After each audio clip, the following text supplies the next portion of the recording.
আমার ওসিয়তনামা। আমি মারা গেলে মাইকে মৃত্যুর কথা ঘোষণা করবেন না। আমার মৃত্যুর সংবাদ শুনে পড়ুন, ইন্না লিল্লাহি ওয়া ইন্না ইলাইহি রাজিউন। আর যখন শুনবেন আমি নাই, তখন সূরা ফাতিহা একবার, সূরা ইখলাস 3 বার পড়বেন। যত তাড়াতাড়ি সম্ভব আমাকে দাফন করার চেষ্টা করবেন। আর কারো জন্য আমার লাশ ফেলে রাখবেন না। সবাই আমার জানাজায় আসবে। কারো কাছে আমার কোনো ছবি থাকলে দয়া করে ডিলিট দিয়ে দিবেন। আর কারোর সাথে কোনো অন্যায় করে থাকলে ক্ষমা করে দিবেন।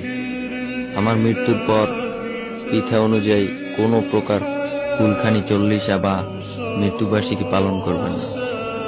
ঋণ থাকলে পরিশোধ ও আমার জন্য বেশি বেশি দান সদ্গা করবেন। আমার জন্য কেউ যেন উচ্চ আওয়াজে না কাঁদে। আর যখনই তুমি দোয়া করবে সেই দোয়ায় আমাকে শামিল করো। আমার মৃত্যুর পর যদি কখনো আমার প্রোফাইলে আসেন তাহলে আমার নাজাতের জন্য একটু দোয়া করবেন। অতঃপর আইডিতে ব্লক দিবেন। লাস্ট একটা মেসেজ দিবেন, আসসালামু আলাইকুম।